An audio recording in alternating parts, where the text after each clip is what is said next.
নবী সাল্লাল্লাহু আলাইহি ওয়াসাল্লাম রমাদান আসার আগ থেকেই রমাদানের প্রস্তুতি গ্রহণ করতেন। তিনি শাবান মাসের বেশি বেশি রোজা রাখতেন। আমরা শাবান মাসের প্রায় শেষের দিকে চলে এসেছি। রমাদান আসার কয়েকদিন আগে তিনি রোজা রাখা বন্ধ করে দিতেন এবং রমাদানের প্রস্তুতি গ্রহণ করতেন।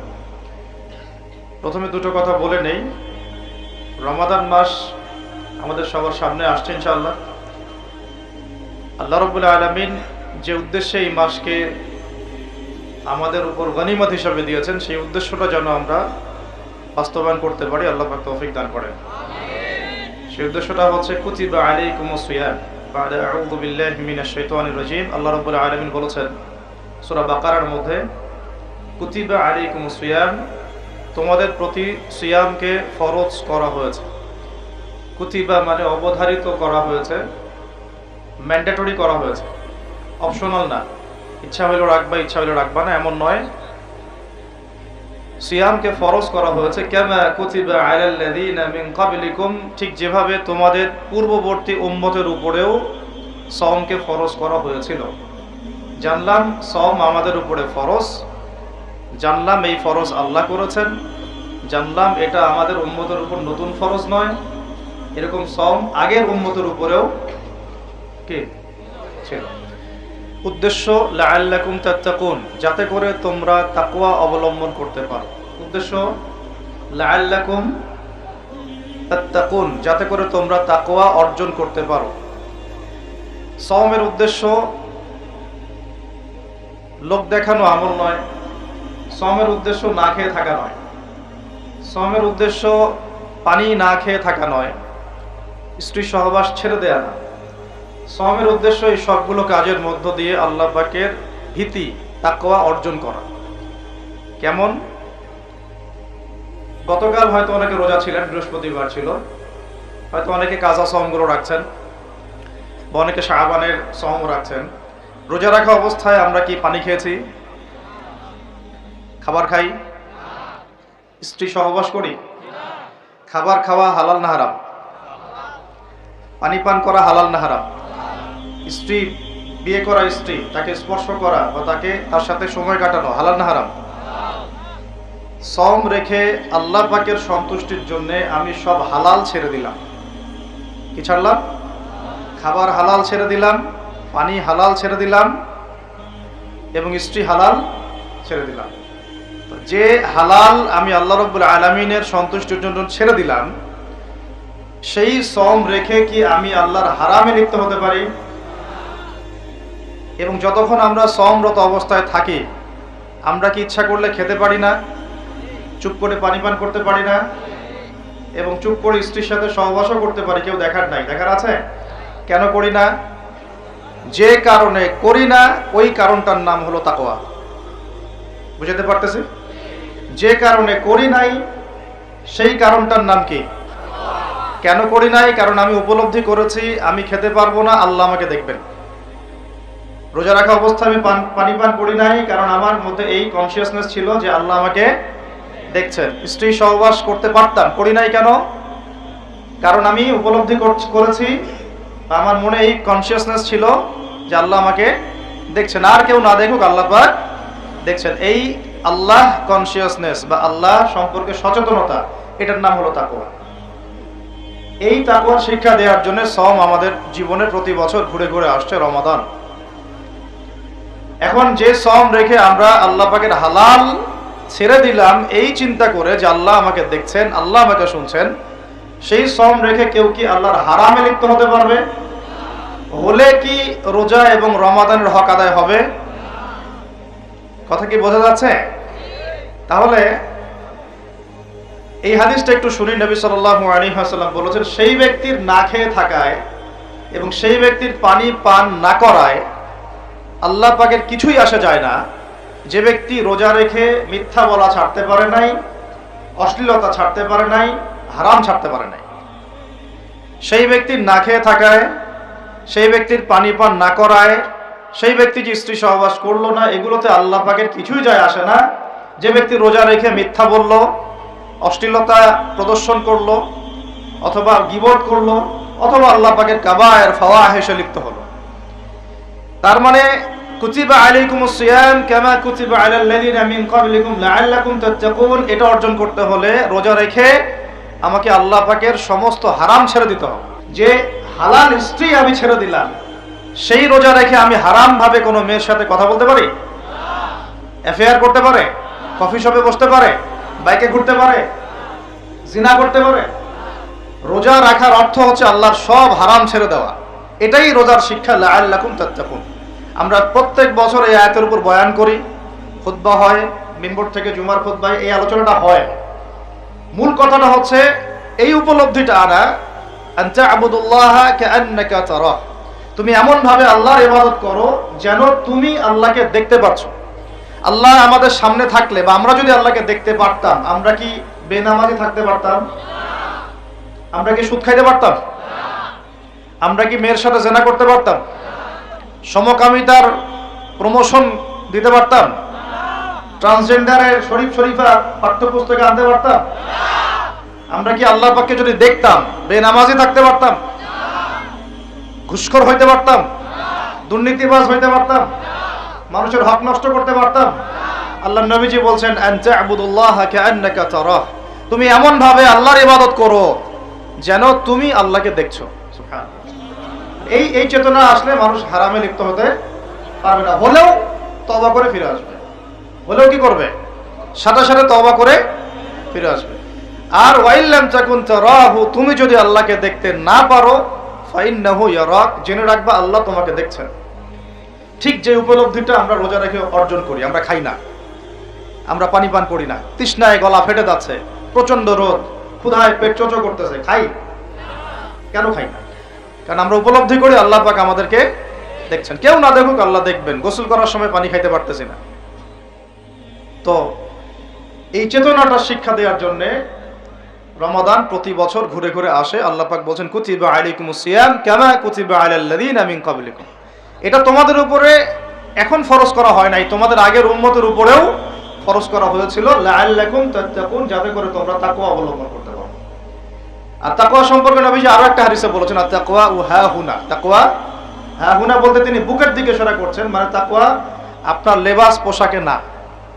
আমি পাগড়ি জুব্বা পরে বসে আছি মানে এই না যে আমি আপনার চেয়ে বেশি মুত্তাকি, যদিও এটা তাকওয়ার পোশাক। মুত্তাকি মানুষটা ঢিলাঢালা পোশাক পরবেন, নবীর সুন্নত অনুসরণ করবে, এটা একটা বৈশিষ্ট্য। কিন্তু এমন হতে পারে আমার চেয়ে আপনার তাকওয়া বেশি, হতে পারে কিনা? আর তাকওয়া হাহুনা, তাকওয়া কলিজার ভিতরে, কলবের ভিতরে। ওই আলহাজ টাইটেল লাগালেই যেমন জান্নাতে যাওয়া যাবে না, শুধু আলহাজ টাইটেল লাগালে কি জান্নাতে যাওয়া যাবে? আল্লাহ রাব্বুল আলামিন মানদণ্ড দিয়ে দিয়েছেন। মানদণ্ড, কে ভালো আল্লাহর কাছে, কে সম্মানিত, এটার মানদণ্ড আল্লাহ দিয়ে দিয়েছেন। ইন্না আকরামাকুম ইনদাল্লাহি আতকাকুম, তোমরা যত মানুষ পৃথিবীতে আছো তোমাদের মধ্যে আল্লাহর কাছে সবচেয়ে মকবুল, সম্মানিত, মর্যাদাবান মানুষ তারাই যারা এই তাকওয়ার পরীক্ষায় পাশ করেছে। এই তাকওয়ার শিক্ষাটা দেওয়ার জন্য রমাদান আসে। শিক্ষা নাম্বার 1, রোজা রাখবো রাখার মতো। রোজা রাখবো কি? যাতে তাকওয়া অর্জন করা যায়। রোজা রেখে আমি যেমন হালাল ছেড়ে দিয়েছি, রোজা রেখে আমাকে আমার সমস্ত হারাম ছাড়তে হবে। আর এই হারাম শুধু 1 মাস ছেড়ে দিব এমন না। ঈদের চাঁদ উঠে যাবে, শয়তান ছাড়া পাবে, আমরা আবার শয়তানের সাথে আতাত করে চলা শুরু করব, এটা রমাদানের শিক্ষা না। ওই শিক্ষাটাকে সারা বছর ধরে রাখতে হবে, এটা হলো রমাদানের শিক্ষা। আপনারা খেয়াল করে দেখবেন রমাদান মাসে অনেকে পরহেজগার হয়ে যায়, ঈদের চাঁদ ওঠার সাথে সাথেই আমরা আবার শয়তানের দাসত্ব শুরু করি। ঈদের দিন চাঁদ রাত বলে আমরা একটা কথা বলি না, ওই রাত্রেই প্রমাণ হয় যে শয়তান ছাড়া পাইছে। যেভাবে ধুম ধারাক্কা গান বাজনার, বেরাল্লাপনা, পিকনিক টিকনিক এগুলো হয়, বোঝা যায় শয়তান এতদিন বন্দী ছিল 1 মাস, এখন ছাড়া পাইছে। তো 1 নাম্বার নসিহত, রোজা রাখতে হবে রাখার মতো, যে রোজা আমাকে তাকওয়ার শিক্ষা দিবে। আল্লাহ পাক আমাদেরকে এইভাবে রোজা রাখার তৌফিক দান করুন। 2 নাম্বার, আল্লাহ পাক তার আগে একটা কথা বলে নেই, এটা পরে ভুলে যাবো আর কি। এই যে শুনলেন কুতিবা আলাইকুমুস সিয়াম, কুতিবা আলাইকুমুস সিয়াম, শুনছেন? অনেকে তো জানে, এখানে তালেব ইলম অনেকে আছেন, ওলামায়ে কেরামও আছেন, তাদেরকে ওয়াজ করার কিছু নয় আমার, আমি সাধারণ মানুষের জন্য বলছি। কুতিবা আলাইকুমুস সিয়ামের আগেও 2টা কথা আছে এই কিতাবে। সূরা বাকারার আয়াত বলছি। সূরা বাকারার মধ্যে কুতিবা আলাইকুমুস সিয়ামের আগেও কুতিবা আলাইকুম দিয়ে আরো দুইটা কথা আছে, ঠিক আছে? এটা তো বুঝলেন, কুতিবা আলাইকুমুস সিয়াম, সিয়াম ফরজ করা হয়েছে। ঠিক একটু আগে যাবেন, 2-1 পৃষ্ঠা আগে গিয়ে দেখবেন আল্লাহ পাক আয়াত নাজিল করেছেন, কুতিবা আলাইকুমুল কিসাস, তোমাদের উপরে কিসাস কেও ফরজ করা হয়েছে। কি ফরজ করা হয়েছে? ওই যে কুতিবা আলাইকুমুস সিয়াম তো বুঝলো, এটা রোজা রাখতেছে 1 মাস। কুতিবা আলাইকুমুল কিসাস বুঝে না। কুতিবা আলাইকুমুল কিসাস আর কুতিবা আলাইকুমুস সিয়াম একই মিজানে না ভাইরা? বুঝতে পারতেছেন তো আপনারা? একই মিজানে, একই ওজনে না? তো কুতিবা আলাইকুমুল কিসাস, তোমাদের উপরে কিসাসকেও ফরজ করা হয়েছে। তোমাদের বলতে আমাদের সবার উপরে, মুসলিমদের উপরে। কিসাসটা কি? কিসাসটা কি? কেউ যদি কোনো ভাইকে অন্যায়ভাবে হত্যা করে, তাকেও সেভাবেই হত্যা করতে হবে, এটা হলো কিসাস। হাতের বদলে হাত, চোখের বদলে চোখ, কি কানের বদলে কান, এমনকি দাঁতের বদলে দাঁত, এর নাম কিসাস। আছে বাংলার জমিনে? আছে? কুতিবা আলাইকুমুস সিয়াম আছে আমাদের সমাজে, কুতিবা আলাইকুমুল কিসাস জাদুঘরে আছে। কোথায় আছে? ওটা ইমপ্লিমেন্ট করতে গেলে জাতিসংঘ বলবে যে আমরা মৌলবাদী হয়ে গেছি। আপনারা পড়েন প্রত্যেক রাতে তাবারাকাল্লাযী বিয়াদিহিল মুলক, তাই না? সূরা মুলক তো পড়েন রাতে, রাতের বেলা সূরা মুলক পড়ার অভ্যাস করেন। নবী সাল্লাল্লাহু আলাইহি ওয়াসাল্লাম এই সূরাটাকে বলেছেন এই সূরা কবরের আযাব থেকে বাঁচাই দিবে ইনশাআল্লাহ। উসমান রাদিয়াল্লাহু আনহু সামনে জান্নাত জাহান্নামের আলোচনা করা হলে তিনি কাঁদতেন না, খুব কম কাঁদতেন, কিন্তু কবরের স্থানে কবর দেখলে তার দাড়ি অশ্রু দিয়ে ভিজে যাইত। আর এই জায়গায় যে পার পাবে সে সব জায়গায় পার পেয়ে যাবে ইনশাআল্লাহ।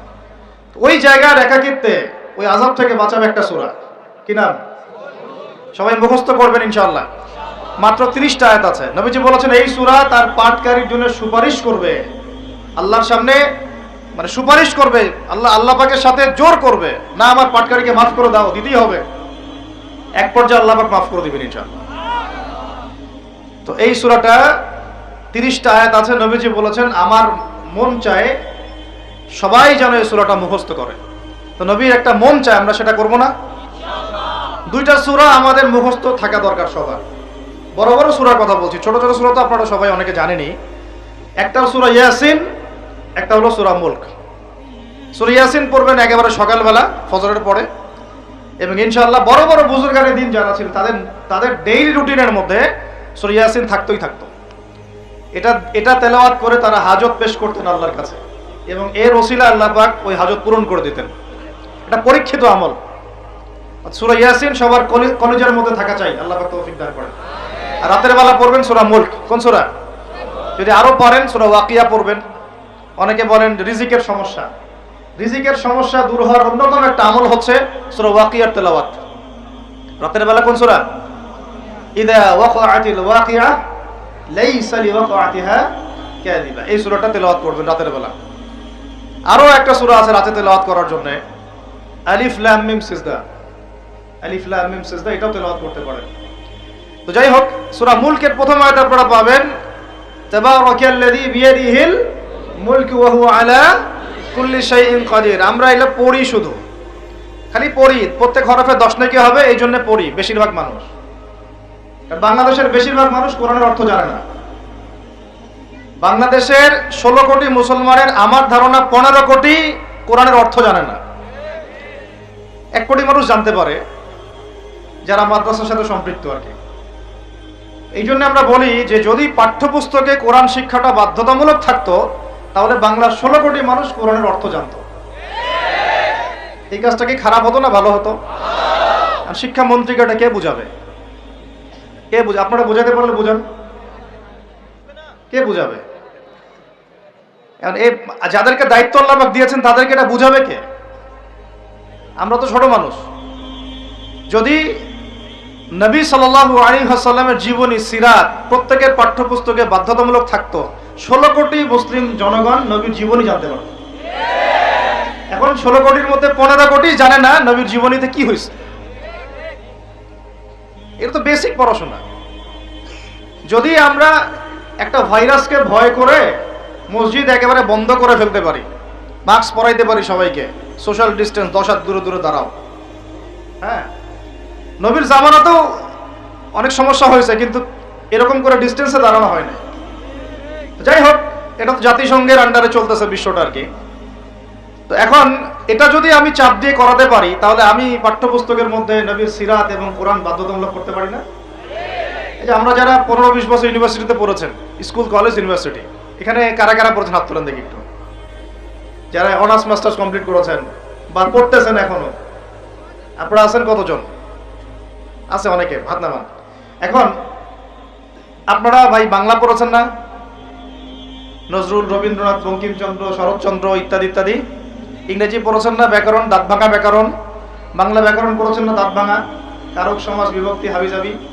হ্যাঁ, এই হাবিজাবি দিয়ে আবার ইস্যু বানাই দিস না তোরা, মুশকিল কথা বলা এখন। এটা তো আমরা কথার কথা বলি আর কি। তারপরে কেমিস্ট্রি পড়েন নাই? হ্যাঁ, ফিজিক্স পড়েন নাই? বায়োলজি পড়েন নাই? তারপরে আমরা হায়ার ম্যাথ করতাম, জটিল জটিল সূত্রগুলো মুখস্থ করেন নাই? কত কি পড়েছেন। কিন্তু এই পড়াশোনাগুলো কেন করেছেন? সিলেবাসে ছিল, আমাকে পড়তে হবে, যদি না পড়ি পরীক্ষায় পাস করতে পারবো না, পরীক্ষায় পাস না করলে রেজাল্ট আসবে না, রেজাল্ট না আসলে চাকরি পাবো না, চাকরি না পাইলে রিজিকের ব্যবস্থা হবে না, রিজিকের ব্যবস্থা না হইলে বিয়ে শাদী হবে না, বিয়ে শাদী না হইলে জীবনটাই বরবাদ। এই তো ফিলোসফি, তো এইটাই, রাস্তা তো এটা না। তো এখন চাপ দিয়ে এত কিছু পড়লেন, বিসিএস কোচিং করেছেন অনেকেই চাকরির পরীক্ষা দিচ্ছেন, নিয়োগ বিজ্ঞপ্তির পরীক্ষা দিচ্ছেন, প্রাইমারি পরীক্ষা দিচ্ছেন, সবই পড়তেছেন। আমি নিজেও পড়েছি এগুলো আমার মুখস্থ ছিল সব, এখনো হয়তো ধরলে বলতে পারবো কিছু, যদিও এগুলোর চর্চা আমরা বন্ধ করে দিয়েছি। আর কথা হচ্ছে, একটা রিজিকের সোর্সের জন্য আমি যে 15 বছর এই পড়াশোনাগুলো করলাম, যদি আমার সিলেবাসের মধ্যে কোরআন থাকতো, হাদিস থাকতো, নবীর সিরাত থাকতো, তারপরে ধরেন সাহাবীদের জীবনী থাকতো, ইসলামের ইতিহাস থাকতো, বেসিক ফিকহ আকীদা থাকতো, আমি কি বাধ্য ছিলাম না এগুলো পড়ে পরীক্ষা দেওয়ার জন্য? তখন আমাদের এই জেনারেশনের ইসলামিক শিক্ষায় উন্নতি হইতো না? সবকিছু দাওয়াত দিয়ে হয় না, অনেক কিছু উপরের লেভেল থেকে চালু করতে হয়, তাহলে জনগণ সেটা মেনে নিতে বাধ্য থাকে। এই রমজান মাসে দেখবেন বাজারে অনেক সিন্ডিকেট হবে, আপনি এগুলো মিষ্টি মিষ্টি কথা বলে এগুলো বন্ধ করতে পারবেন না। যখন এরকম দুর্নীতিগুলো হবে বাজারে, মার্কেটে, ধরবেন, মোবাইল কোর্ট বসাবেন, 6 মাসের জন্য ঢুকাবেন, পারলে একটা করে আঙ্গুল দিবেন কাইটা, তারপর দেখবেন সব সিধা হয়ে গেছে। সবকিছু দাওয়াত দিয়ে আর ওয়াজ করে হয় না, একটা সিস্টেম থাকে। আমি বলি কি, একটা বিষয় বুঝেন, একটা বিষয় হচ্ছে প্রাকৃতিকভাবে উৎপন্ন হচ্ছে কিছু জিনিস, আর আপনি একটা ফ্যাক্টরি দিয়েছেন, ফ্যাক্টরি থেকে উৎপাদন বাড়বে না কমবে? আপনি হাতে উৎপাদন করতেছেন একটা জিনিস, মনে করেন কাপড়ে পাঞ্জাবি জুব্বা, আর জুব্বার একটা ফ্যাক্টরি দিয়েছেন, উৎপাদন কোথায় বেশি হবে? রাষ্ট্র হচ্ছে সেই ফ্যাক্টরি যেটা সব দিক থেকে উৎপাদন বাড়াতে পারে। আমরা দাওয়াত দিচ্ছি এখন ইন্ডিভিজুয়ালি, ব্যক্তিগতভাবে একে একে মানুষ চেঞ্জ করার দাওয়াত দিচ্ছি আমরা। বুঝতে পারতেছি পার্থক্যটা? যে আয়াত থেকে এদিকে চলে আসছি, তাবারাকাল্লাযী বিয়াদিহিল মুলক, তাবারাকাল্লাযী বরকতময় সেই সত্তা, মহা পবিত্র মহা বরকতময় সেই সত্তা। কোন সত্তা? বিয়াদিহিল মুলক, যার হাতে আছে সার্বভৌমত্ব। মুলক মানে কি? রাজত্ব, ক্ষমতা বা সার্বভৌমত্ব। রাজত্ব, ক্ষমতা বা সার্বভৌমত্ব, তিনটা শব্দ বললাম, ডিকশনারিতে চেক করে দেখেন মুলক শব্দের অর্থ কি। আবার বলতেছে তাবারাকাল্লাযী, বরকতময় সেই সত্তা, মানে কে? মহাবিশ্বের একমাত্র স্রষ্টা আল্লাহ রাব্বুল আলামিন, তিনি বরকতময়। বিয়াদিহিল মুলক, যার হাতে কি আছে? রাজত্ব অথবা ক্ষমতা অথবা সার্বভৌমত্ব, বা ইংরেজি দিয়ে বললে আমরা বলি সভরেন্টি। কি বলি? সভরেন্টি। ওয়া হুয়া আলা কুল্লি শাইইন কাদির, এবং আল্লাহ পাক সমস্ত বিষয়ের উপরে কি? কর্তৃত্বশীল, ক্ষমতাবান। এখন এই আয়াতটা মহাবিশ্বের সব গ্রহে প্রযোজ্য হচ্ছে, বাংলাদেশে আর বিশ্বে প্রযোজ্য হচ্ছে না। বুঝাচ্ছি কিভাবে? বলবেন যেটা আবার কেমন কথা বলবেন, শুনেন বুঝাচ্ছি। মহাবিশ্বে 7 আসমান আছে না? এটা তো জানেন, 7টা আসমান আছে। তারপরে প্রত্যেক আসমানে অসংখ্য গ্রহ নক্ষত্র আছে, গ্যালাক্সি আছে, ছায়াপথ আছে, তারপরে একটা গ্যালাক্সির মধ্যে অনেকগুলো সৌরজগৎ আছে। ওই একটা গ্যালাক্সির অসংখ্য সৌরজগতের কোনো একটা সৌরজগতের বাসিন্দা হচ্ছে আমরা। ওই সৌরজগতের মধ্যে এই যে আমাদের 10টা-12টা গ্রহ আছে, সেই গ্রহের কোনো একটা গ্রহের কোনো একটা দেশের কোনো একটা কি জেলার কোন একটা শহরের কোন একটা মাঠে বসে আপনি এখন এই বয়ান শুনতেছেন। কথা বুঝতে পারতেছেন? আর পুরো মহাবিশ্ব সাত আসমানে নবী সাল্লাল্লাহু আলাইহি ওয়াসাল্লাম বলছেন, মেরাজের রাতে আমি দেখেছি একটা বিঘত, এতটুকু বিঘত মানে এক টক্কর জায়গা ফাঁকা নাই যেখানে আল্লাহর কোনো ফেরেশতা দাঁড়িয়ে বসে বা সেজদারত অবস্থায় আল্লাহর ইবাদত করতেছে না। তাহলে পুরো মহাবিশ্বে কার রাজত্ব চলতেছে? এখন এই পৃথিবীর দিকে তাকান, আমরা বললাম তাবারাকাল্লাযী বিয়াদিহিল মুলক, আল্লাহর হচ্ছে সার্বভৌমত্ব ক্ষমতা কার? আল্লাহ। কিন্তু এখন জমিনের দিকে আপনি তাকান, এই বিশ্বের সার্বভৌমত্ব চলতেছে জাতিসংঘের।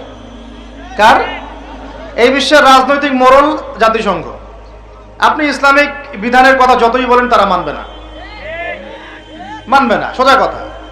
আপনি যদি বলেন কোরআন এবং হাদিস এবং সর্বশেষ নবী মুহাম্মদ সাল্লাল্লাহু আলাইহি ওয়াসাল্লাম আমাদেরকে এইগুলো দিয়ে গেছেন, আল্লাহ পাক এইগুলো নাজিল করছেন, আসেন এইগুলোর আলোকে বিশ্ব করি, ওরা মানবে না।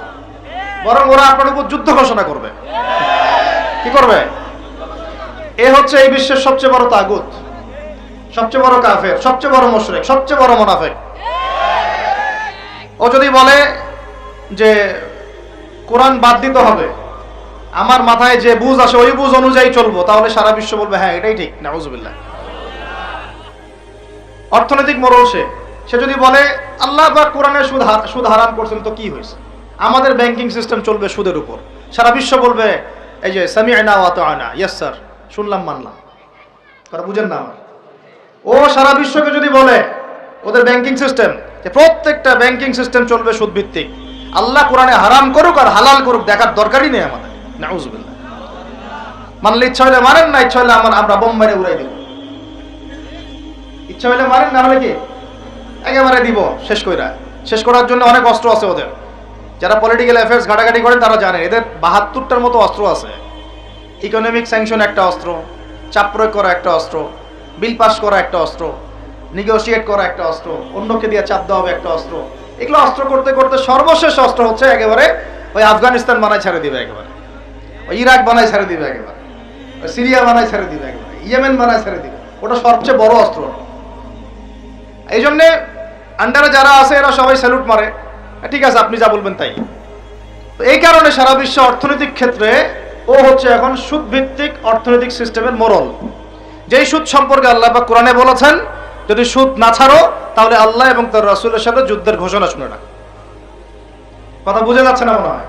আল্লাহ পাক কোরআনে বলেছেন সুদ যদি না ছাড়ো, সুদ যদি তোমরা মুসলমানরা মুমিনরা না ছাড়ো, তাহলে আল্লাহর সাথে এবং রাসূলের সাথে যুদ্ধের ঘোষণা শুনে রাখো।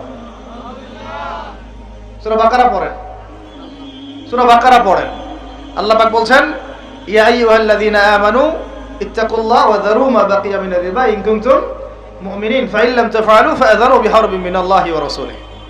তাহলে আল্লাহ পাক এখানে বলছেন হারাম, যদি খাও তাহলে আল্লাহর সাথে যুদ্ধ করতেছো, নবীর সাথে যুদ্ধ করতেছো। ওরা বইলা দিল এটা ফরজ। কি এটা? মানলে মান, না মানলে যা, তোর ব্যাপারে ব্যবস্থা আমরা পরে নিব। তাহলে আমরা এই পুরো বিশ্বে এখন কার সার্বভৌমত্ব চলতেছে? কোরআনে? জি না, কোরআন ওই তেলাওয়াত করার জন্য রেখে দেওয়া হয়েছে। কিসের জন্য? ঘরের কোনায় তেলাওয়াত করেন আপনি কোরআন, কোনো সমস্যা নাই। এই রমজানে প্রত্যেকদিন 1 খতম দিবেন, 30 দিন 30 খতম দেন, ওদের কিচ্ছু যায় আসে না। কথা বুঝাতে পারতেছি না? আপনি ব্যক্তিগত জীবনে কোরআন 30 দিন 30 খতম দেন, কিচ্ছু যায় আসে না এদের। কিন্তু কোরআনের এই যে মৌলিক বিধানগুলা, এগুলো আপনি বিশ্বে বাস্তবায়ন করতে পারবেন না এখন। কারণ সার্বভৌমত্ব এখন আমরা আল্লাহর হাত থেকে কেড়ে নেওয়ার চেষ্টা করে তাগুতের হাতে দিয়ে দিয়েছি। এই কারণে বিশ্বের উপরে গজব ঘুরতেছে। যে কোনো সময় আসবে ইনশাআল্লাহ, যে কোনো সময় আসবে, এটা আমরা নিশ্চিত। আল্লাহ রাব্বুল আলামিনের গজব আসবেই আসবে। আল্লাহ পাক বলছেন কেউ যদি সমকামিতা করে, কি করে? তার নবীর জবানে আল্লাহ জানাচ্ছেন ফাকতুলুল ফাইলা ওয়াল মাফউলা বিহি, তাহলে যে করবে আর যে সায় দিবে দুইটাকে হত্যা করবা। দুইটাকে কি করবা? অন্য হাদিসে বলছেন উরজুমুল আলা ওয়াল আসফালা মিনহুমা, উপরে যে আছে আর নিচে যে আছে দুইটাকে থেতলা করে দিবা পাথর নিক্ষেপ করে। কে বলছে এটা? আল্লাহ এবং তার রাসূল। এখন আপনি এটা পুরো বিশ্ব মোড়লদেরকে বোঝাতে পারবেন না। ওরা বলবে এটা বাক স্বাধীনতা, সরি ব্যক্তি স্বাধীনতা। এটা কি? ব্যক্তি চাইলে মেয়েকেও ভালোবাসতে পারে, ব্যক্তি চাইলে ছেলেকেও ভালোবাসতে পারে। ব্যক্তি চাইলে কি করবা?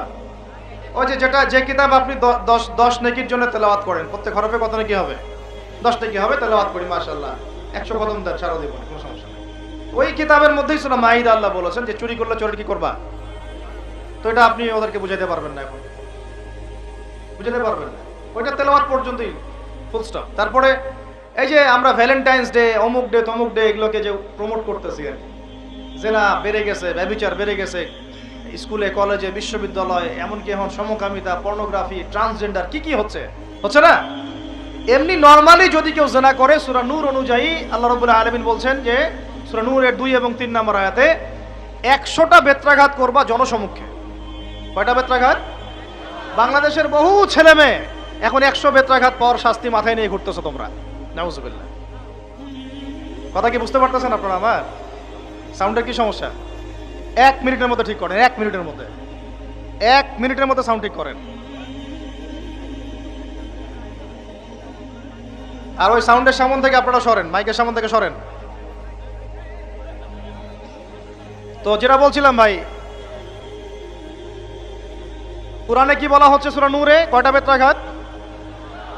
কিসের, কোন পাপের জন্য? কোন পাপ?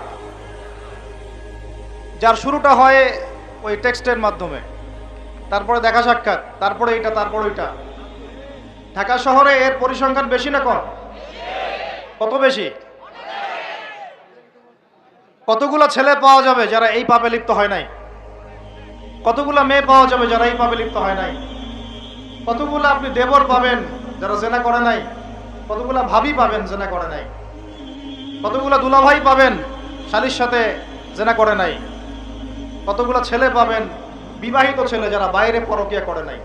শুধু আল্লাহ পাকই জানেন ভালো এই জাহিলিয়াতের মধ্যে কত পার্সেন্ট মানুষ পবিত্র থাকতে পারছে। শুধু আল্লাহ ভালো জানেন, আর কেউ জানে না। আমি বেশি বলতেও চাচ্ছি না, কারণ আমরা সবাই এই শহরেই থাকি। আর ঢাকাতে যারা থাকে তারা মোটামুটি ভাবে একটা কেয়ামতের শহরেই থাকে, কারণ এখানে এমন কোনো পাপ নাই যেটা হচ্ছে না, এমন কোনো পাপ নাই। একেবারে প্রতারণা দিয়ে ভর্তি, উপর থেকে নিচ পর্যন্ত। এই শহরে প্রথম যে জিনিসটা উঠে গেছে এটা হচ্ছে বিশ্বাস। কি উঠে গেছে? দ্বিতীয় উঠে গেছে আমানতদারিতা। বিশ্বাস উঠে গেছে, এখানে নাই আমানতদারিতা, নাই। কে কার উপর দিয়ে টক্কর দিতে পারে, এটা হচ্ছে আমাদের এজেন্ডা আর কি। একটা রাস্তার যে ভিক্ষুক, এরও মাথায় যে এত শয়তানি বুদ্ধি, আর অন্য সেক্টর না হয় নাই বললাম। আপনার কাছে টাকা যাচ্ছে গাড়ির গ্লাসে নক করে, ও কিন্তু পাটা ভালোই আছে, ও ল্যাংড়ানোর অভিনয় করতেছে। কত বুদ্ধি! কেউ আবার ইচ্ছা করে একটা আঙ্গুল বা হাত কেটে নিয়েছে, ইচ্ছা করে কাটছে, সারা জীবন কোনো কাজ করা লাগবে না, এটা করে খাবে। কেউ আবার ইচ্ছা করে হিজরা হচ্ছে এই শহরে, এটা সারা জীবন কাজ করা লাগবে না, এমনি খাবে। কত বুদ্ধি মানুষের মাথায়, চিন্তা করছেন? যাকে আপনি টাকা দিচ্ছেন 10 টাকা, ওর ফ্ল্যাট আছে, আপনার কিছুই নাই, ওরই জমি আছে, হিজরার সর্দার BMW চালায়, আর আপনি কোন রকম একটা এক্স করলা ম্যানেজ করতে পারেননি এখন পর্যন্ত। প্রতারণা দিয়ে ভর্তি, প্রতারণা, আমানতের খেয়ানত, দুর্নীতি, পদে পদে বাটপারি, আর কি বলবো, মানুষকে ঠকানো, জুলুম করা, সুযোগ পাইলেই সুযোগ নেওয়া, সুযোগ পাইলে একটু সুযোগ নেওয়া। আর বিভিন্ন জায়গায়, স্পেশালি মানে কিছু কিছু বড় বড় জায়গায় এমন কিছু মানুষকে বসায় দেওয়া হয়েছে যাদের মনে হয় ইসলামের নাম শুনলেই ভিতরে মানে তেলে বেগুনে জ্বলে ওঠে একেবারে। ইসলাম শব্দটা শুনলেই গায়ে জ্বালা শুরু হয় একেবারে। তো বেশি দিন নাই ইনশাআল্লাহ, হয় আল্লাহর গজবে এগুলো ধ্বংস হবে, অথবা ইনশাআল্লাহ তাআলা আবাবিল পাখি তো আর আসবে না পাথর ছুটতে। আবাবিল তো পাখির নাম না, আবাবিল মানে তো ঝাঁকে ঝাঁকে, মানে এটা তো ওই আব্রাহার বাচ্চা আব্রাহার যুগ না যে আবাবিল আসবে আর পাথর ফেলবে। আসবে, পাথর ফেলার প্রজন্ম তৈরি হবে ইনশাআল্লাহ। মূল সমস্যাই হচ্ছে করাপশন, দুর্নীতি, মূল সমস্যাই।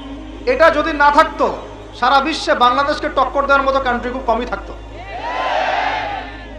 কে না জানে এগুলা, সবাই জানে, আর আমরা মেনেও নিয়েছি এগুলা ভাই, চুপচাপ মনে মনে মেনে নিয়েছি যে ওইখানে গেলে এত দেওয়া লাগবে, ওইখানে এত না দিলে আমার এটা হবে না, ওইখানে এটা দিতে হবে, ওইখানে এটা করতে হবে, আমরা মেনেও নিয়েছি মাশাআল্লাহ। আর যখন জুলুম মানুষ মেনে নেয় তখন আরো বড় জালেমকে আল্লাহ পাক চাপায় দেয়। এই জন্য আমাদের এই অবস্থা সংশোধন হচ্ছে না, ইল্লা মাশাআল্লাহ। আল্লাহ যে কবে করবেন আল্লাহ ভালো জানেন। তবে বিশ্বাস করেন, আপনারা বলেন যে এখন মুসলিম প্রধান দেশ, আমি একটা স্টেটমেন্ট দিয়ে দিচ্ছি এখন বসে বসে, এখন এটা হচ্ছে একটা মুনাফিক প্রধান দেশ। প্রমাণ করতে চাইলে আমার সাথে বসেন। মুনাফিকের আলামত যে কয়টা আছে, কি এক নাম্বার কি, কথা বললেই মিথ্যার উপর দাঁড়ায় আছেন সবগুলা। 2 নাম্বার, আমানত রাখলেই খেয়ানতের উপর খেয়ানত, খেয়ানতের উপর খেয়ানত। মনে করেন আমি একজন ইমাম সাহেব, আমি যদি আমার দায়িত্বে পালন ঠিক মতো না করে আমিও খেয়ানতকারী। এই যে লেকচার দিতে বসছি, এখন আমি যদি চিন্তা করি যে ডাইনে বামে কথা বলে সময় পার করে দেই, হক কথা বলার দরকার নাই, বললে আবার এটা সেইটা, আমি হচ্ছে এখানে এই চেয়ারের খেয়ানতকারী। প্রত্যেকটা ক্ষেত্রে চলতেছে এগুলা। 3 নাম্বার হচ্ছে যখনই ওয়াদা করে কি করে বলেন তো, কয়জন ওয়াদা রাখি আমরা? কোন কোন সময় দেখা যায় অমুসলিম ওয়াদা রাখছে, মুসলমান রাখে না। দুধ কিনতে যাবেন, আমরা হিন্দু ভাইয়ের দোকান খুঁজতেছি, ও পানি মিশাবে না, আপনার কনফিডেন্স তৈরি হয়ে গেছে। মুসলমানের দোকানে যান না কেন, ও পানি মিশাবে। কি একটা অবস্থা, কি একটা অবস্থা। নবী সাল্লাল্লাহু আলাইহি ওয়াসাল্লাম একদিন এভাবে লেকচার দিচ্ছেন, মানে খুতবা দিচ্ছেন।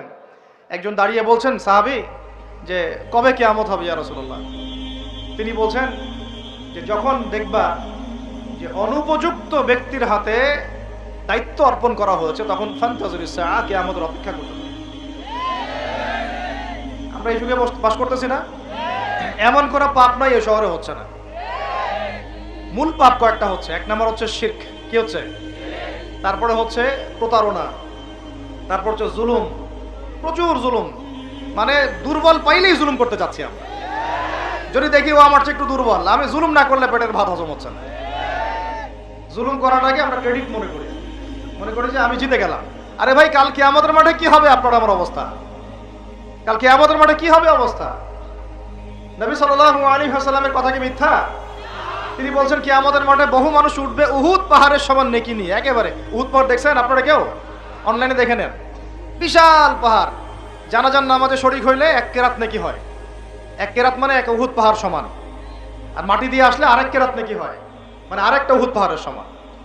উহুদ পাহাড়ের সমান আরো উঁচু উঁচু নামাজের নেকি, জাকাতের নেকি, হজের নেকি, ওমরার নেকি নিয়ে উঠবে বহু মানুষ। আমরাই হয়তো বা তার, আল্লাহ পাক আমাদেরকে মাফ করুন। ওঠার পরে বহু মানুষ সামনে দাঁড়ায় থাকবে। কাউকে গালি দিছে, কাউকে অন্যায়ভাবে মারছে, কাউকে রিমান্ডে নিয়ে একেবারে পেদানি দিছে, নির্দোষ ছিল। কারো নামে মিথ্যা মামলা দিছে, কারো নামে অপবাদ ছড়াইছে।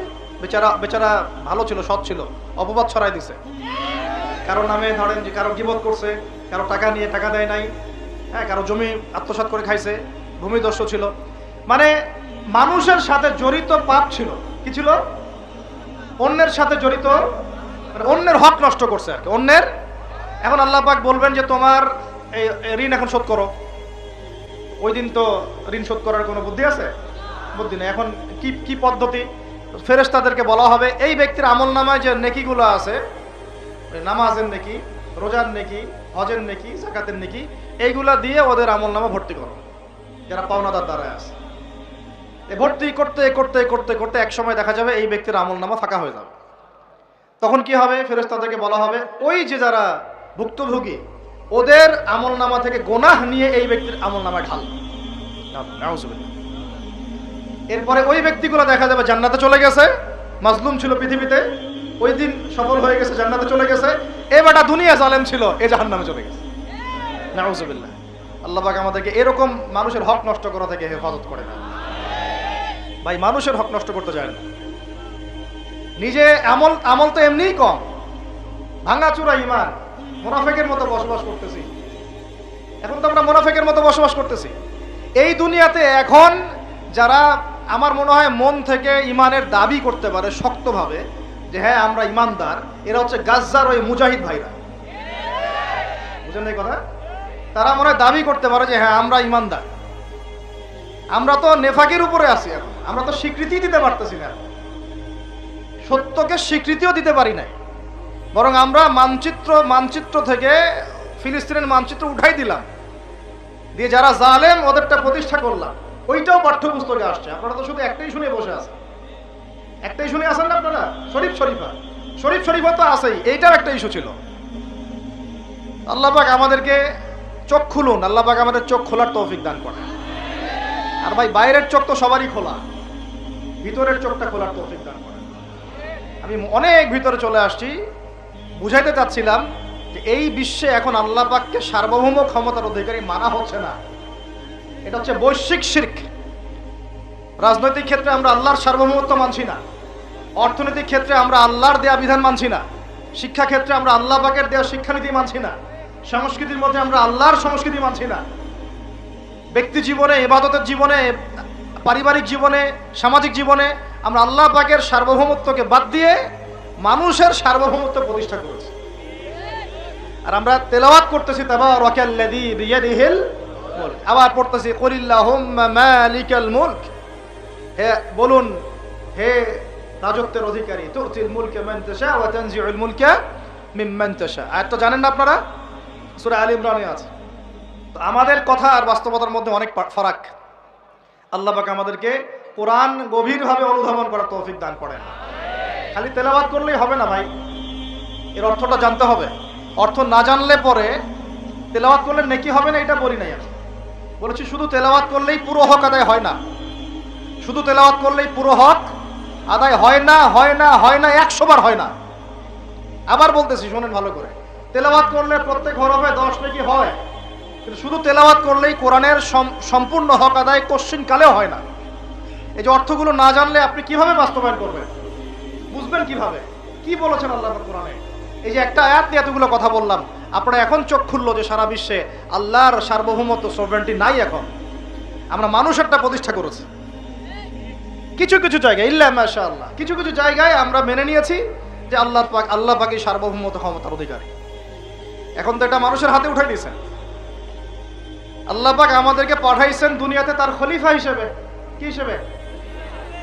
আল্লাহর খলিফার কাজ কি? শয়তানের দাসত্ব করবে না আল্লাহর?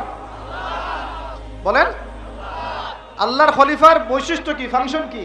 সে কি শয়তানের দাসত্ব করবে না আল্লাহর? সে কি আল্লাহর বিধান মানবে না শয়তানের? সে কি আল্লাহর সার্বভৌমত্ব মানবে না শয়তানের? তাহলে আমরা আল্লাহ পাকের কয়টা বিধান বাস্তবায়ন করতে পারছি? একজন আমাকে খুব কড়া ভাষায় বলছিলেন একদিন যে আপনি প্রথম ব্যক্তি মনে হয় বলেছেন ঢাকা হচ্ছে দ্য সিটি অফ আখিরুজ জামান। আপনি চোখে দেখেন না ঢাকা শহরে এত এত মসজিদ আছে? বললাম যে এইটা আপনার চেয়ে আগে আমি দেখছি ঢাকা শহরে এতগুলো মসজিদ আছে, আমার কাছে হিসাব করা আছে কয়টা মসজিদ ঢাকায় আছে। তাহলে আপনি বললেন যে এটা সিটি অফ আখিরুজ জামান। বললাম ঢাকা শহরে এতগুলো যে মসজিদ আছে কত বছর থেকে আছে? বলছে 50, 60, 70 বছর থেকে। তো বললো 70 বছরে কোরআনের আপনি একটা বিধান বাস্তবায়ন করতে পারছেন ঢাকায়? বলেন পারছেন? ঢাকা শহরে কি চোরের হাত কাটা হয়? ঢাকা শহরে কি যে জেনার শাস্তি দেওয়া হয়? মদ পান করলে 40 লাঠি দেওয়া হয়? ব্যভিচার করলে রজম দেয়া হয়? সমকামিতা করলে রজম দেয়া হয়? ধর্ষণ করলে প্রকাশ্য মৃত্যুদণ্ড দেয়া হয়? মসজিদ দিয়ে কি করবেন আপনি বলেন? এতগুলো মসজিদ দিয়ে কি করবেন? মসজিদে আমরা নামাজ পড়ি, ব্যক্তিগত ইবাদত। আর মানুষের বাঙালিকে কারা জানি বুঝাইছে সারা জীবন যত ইচ্ছা পাপ কর, শেষ জীবন একটা মসজিদ বানায় যাইস বা মসজিদের সভাপতি হয়ে থাকিস, ঠিক আছে? যত ইচ্ছা কর, যা ইচ্ছা কর, সুদ খা, ঘুষ খা, সব কর, শেষে একটা মসজিদ বানাই দিস। কারণ হাদিসটা হচ্ছে মান বানা লিল্লাহি মাসাজিদান বানাল্লাহু বাইতান ফিল জান্নাহ। কেউ যদি আল্লাহর জন্য একটা মসজিদ বানায়, আল্লাহ পাক তার জন্য জান্নাতে একটা ঘর বানাবে। ব্যাস, এই হাদিসের উপর আমল কইরা কবরে যাবে। সারা জীবন যে আমি মাশাআল্লাহ নাউজুবিল্লাহ আল্লাহর কোনো বিধানই মানলাম না, না নামাজ, না যাকাত, না সাদাকা, না এই যে কোরআন এর হক আদায় করা, না আমর বিল মারুফ, না নাহি আনিল মুনকার, না ইকামাতুদ দ্বীন, ইত্যাদি ইত্যাদি। অনেক অনেক গভীর ভাই, আলোচনাও গভীর, পরিবেশও অনেক গভীর, অন্ধকারও অনেক গভীর। এই অন্ধকার থেকে বের হইতে হইলে ভাই রমাজান আমাদের সামনে একটা মৌসুম, এটা আল্লাহ পাক সুযোগ দেন। আপনারা তো দেখেন সন্ধ্যাবেলা পাখিরা কোথায় ফিরে যায়? বাসায় ফিরে যায় না? এই সারা বছর সারা জীবন আমরা অনেক দূরে চলে গেছি আল্লাহ থেকে, রমাজান আসছে এখন আবার বাসায় ফিরে আসে। রমাজান কেন আসে? যাতে এই বিচ্ছিন্ন বিচ্ছিন্ন উম্মাহ এক জায়গায় হয়, পাপী মুসলিমরা আল্লাহর দিকে ফিরে আসে। সারা বছর যারা এইদিক ওদিক চলে গেছেন রমাজানে আসেন, ঘরে ফিরে আসেন। আল্লাহ পাক তৌফিক দান করে না। অনেক ভিতরে ঢুকে গেছি ভাই। প্রথম কথা বলছিলাম লাআল্লাকুম তাত্তাকুনের হক আদায় করতে হবে। রাজি আছি তো ইনশাআল্লাহ? 2 নাম্বার, এই যে বলছিলাম কুতিবা আলাইকুম নিয়ে কথা। কুতিবা আলাইকুম শুধু সিয়াম না, কুতিবা আলাইকুম কিসাসও আছে এখানে। কোন কিতাব এখানে আছে না, নাকি বাড়ায় বললাম? আর এই কোরআন তো ভাই সবারই বাসায় আছে, কেন মানতে চান না? এত কেন ভনিতা কোরআনের সাথে? বাঁচবই বা কতদিন আমরা? সর্বোচ্চ 100 বছর। ভাই সবাইকেই তো একা একা আল্লাহর সামনে দাঁড়াইতে হবে, তাহলে এত ভনিতা কিসের? এত নেফাকি কেন? এত অস্বীকৃতি কেন? ইসলাম নিয়ে এত অ্যালার্জি কেন? আল্লাহ রসুল এবং ইসলামের নাম শুনলে গা জ্বলে কেন? কোরআন সুন্নাহর বিধানের কথা শুনলে কেন মনে হয় যে বাঁকা চোখে তাকান কেন? না জানি আবার কি বলতেছে, কোন জঙ্গি আসলো, কোন সন্ত্রাসী আসলো, এগুলো কি শুরু করছে? এটা কোরআনের কথা, হাদিসের কথা, আল্লাহর কথা, রসুলের কথা।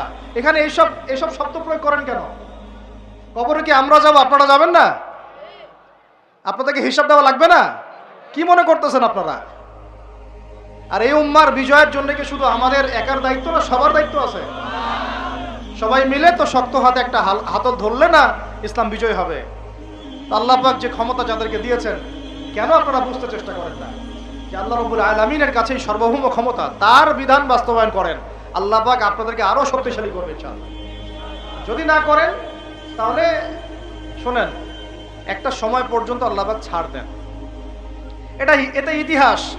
নমরুদ একটা লম্বা সময় ছাড় পাইছে, ফিরআউন আরো লম্বা একটা সময় ছাড় পাইছে, আজ জাতি সামুদ, আসহাবুল আইকা, মাদিয়ান, লুত, কত যে কম চলে গেছে হিসাব নাই।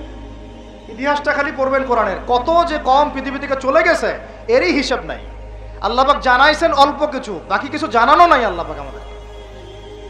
পাক জানানি নাই অনেক কিছু আমাদের, যেগুলো আমাদের দরকার সেগুলো জানাইছেন। কেউ কি টিকতে পারছিল? কেউ কি আল্লাহর বিধানের বাইরে গিয়ে চলতে পারছে? দুনিয়া টিকতে পারছে? কেউ কি চিরস্থায়ী ছিল? কোন নবীও তো চিরস্থায়ী ছিল না। তাহলে কিসের পিছনে ছুটতেছেন? আল্লাহ পাক আমাদের সবাইকে কথাগুলো বোঝার তৌফিক দান করেন। ব্যক্তি জীবন থেকে শুরু করে এক সর্বোচ্চ লেভেল পর্যন্ত কোরআন, হাদিস, ইসলামকে বাস্তবায়ন করার তৌফিক দান করেন। আল্লাহ পাক যাদের মধ্যে এই সততা আছে, এই মানুষগুলোকে আল্লাহ পাক আমাদের ঊর্ধ্বতন কর্তৃপক্ষ বানায় দেন, আমিন। বা যারা আছেন তাদেরকে আল্লাহ পাক হেদায়েত দান করেন। রমাজানের এই শিক্ষাটার সামনেও এরকম 2-1টা শব্দ আছে, কুতিবা আলাইকুমুল কিসাস। আর একটা তো বললে তো মাথাই খারাপ হয়ে যাবে, বলবো? ওই যেখানে দেখছেন কুতিবা আলাইকুমুস সিয়াম, কুতিবা আলাইকুমুল কিসাস, এই ডানে বামেই খুঁজবেন, 3টা পৃষ্ঠার মধ্যেই পাবেন, লেখা আছে কুতিবা আলাইকুমুল কিতাল, কুতিবা আলাইকুমুল, এটা আবার কি? কুতিবা আলাইকুমুল কিতাল, তোমাদের উপর যুদ্ধকে ফরজ করা হয়েছে। কি ফরজ করা হয়েছে? একা একা আপনি করবেন না, একা একা করবেন না, ইসলামিক রাষ্ট্র করবে, ইসলামের রাষ্ট্রের আমির করবে, তার নেতৃত্বে জনগণ করে, একা একা বিচ্ছিন্নভাবে করে না। কুতিবা আলাইকুমুল কিতাল, এইটা যখন মুসলমানরা ছেড়ে দিয়েছে, ওই সময় থেকে এই মাইর খাওয়ার যুগ শুরু হয়েছে। অটোম্যান এম্পায়ারটা সর্বশেষ ওই ফাইট করছিল ওই পশ্চিমাদের সাথে, পরাজিত হয়ে যায় তারা প্রথম বিশ্বযুদ্ধে 1914 থেকে 17-18-র মধ্যে।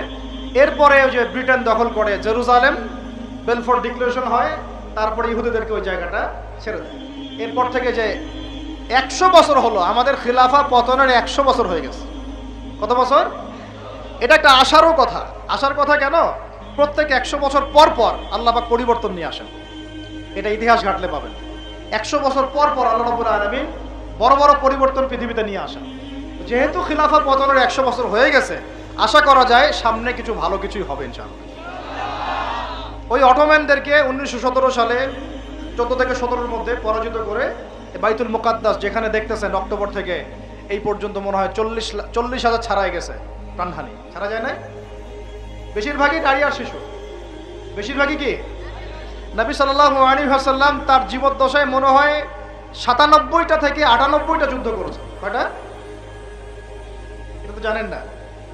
আমরা শুধু জানি নবী সাল্লাল্লাহু আলাইহি ওয়াসাল্লাম মিষ্টি পছন্দ করতেন, মিসওয়াক করতেন, তারপরে ডান কাঁধে শুইতেন, সাদা জামা পছন্দ করতেন, দাড়ি রাখতেন, এগুলো আমরা জানি। মাশাআল্লাহ, ওনার সিরাত পড়েন, ওনার জীবনীটা পড়ে দেখেন। 97 থেকে 98টাতে তিনি নিজে লিড দিয়েছেন, তিনি হয় লিড দিয়েছেন, না হলে অন্য কোনো সাহাবীকে পাঠিয়েছেন, মানে গাজওয়া অথবা সারিয়া। এখন এই 100টার মতো যুদ্ধে আপনি দেখবেন না কোনো নারীকে হত্যা করা হয়েছে বা কোনো শিশুকে হত্যা করা হয়েছে, আপনি খুঁজে পাবেন না। একটা ইতিহাস দেখাতে পারবেন না যে মুসলমানদের হাতে কোনো শিশুকে হত্যা করা হয়েছে বা কোনো নারীকে হত্যা করা হয়েছে, আঘাত করা হয়েছে। শুধু আলী রাদিয়াল্লাহু আনহু একদিন এক নারীকে ধরেছিলেন, কারণ নবী সাল্লাল্লাহু আলাইহি ওয়াসাল্লাম বলেছিলেন যে অমুক জায়গায় এক মেয়েকে পাবা, ওই মেয়ের কাছে একটা চিঠি আছে, ও গুপ্তচর বৃত্তি করেছে, ওই চিঠি সে মক্কায় পৌঁছে দিতে চাচ্ছে, ওকে রাস্তায় ধরবা, ওর কাছ থেকে চিঠি আদায় করবা। কথা বুঝতে পারছেন? উনি গেলেন, দেখলেন হ্যাঁ ঠিক ওই জায়গায় এক মেয়ে আছে, এই চিঠি বের করো। আর নাই, আমার কাছে কোনো চিঠি নাই। তিনি বলছেন যদি চিঠি বের না করো তাহলে কিন্তু প্রয়োজনে একদম সব সব সার্চ করে চিঠি বের করবো কিন্তু। তো পরে ভয়ে সে চিঠি দিয়ে দিছে। এই একটাই ঘটনা পাওয়া যাচ্ছে যে মেয়েদের সাথে যুদ্ধক্ষেত্রে আচরণ। আর এই পুরো 100টা বা 98টা সারিয়ার গাজওয়ায় নবী সাল্লাল্লাহু আলাইহি ওয়াসাল্লাম সাহাবীদের হাতে একটা শিশুও মানে নিহত হয় নাই, একটা মহিলাও নিহত হয় নাই। যদি কোনো দলিল পান আমাকে জানায়েন, যদি আমার জ্ঞানে কমতি থাকে। আপনারা যদি দলিল পান আমাকে জানায়েন, আমার জানা নাই।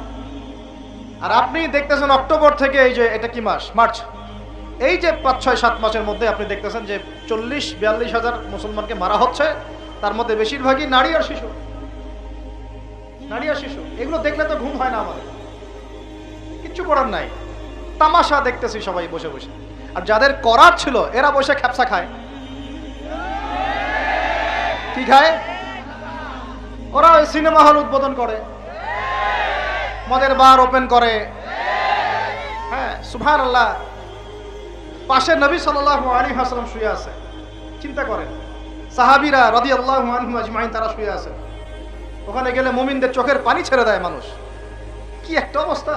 ওইখানে আল্লাহর ঘর বাইতুল্লাহুল হারাম।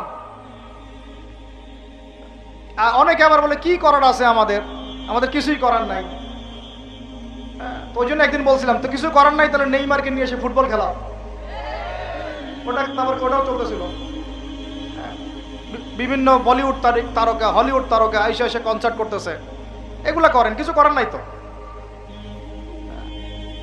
বেশি না, আপনারা যদি একটু জিও পলিটিক্স পড়েন দেখবেন 10টা, বেশি না 10টা মুসলিম কান্ট্রি যদি একসাথে হয়, 10টা মুসলিম কান্ট্রি যদি একসাথে হয় বা একটা টেবিলে বসতে পারে, এই 10টা মুসলিম কান্ট্রির কাছে যে পরিমাণ সৈন্য আছে, যে পরিমাণ অস্ত্র আছে, যে পরিমাণ জ্বালানি আছে, যে পরিমাণ তেল আছে, আর যে পরিমাণ গ্যাস আছে, আর বাকি কথা নাই বললাম, এই ইসরায়েলের মতো 100টা দেশের সাথে মোকাবেলা করতে পারে।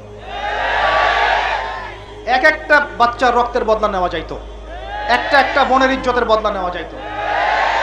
শুধু ওই ইমানদার কোন ওমর আল্লাহ পাক এখন আমাদের কাছে দেন নাই।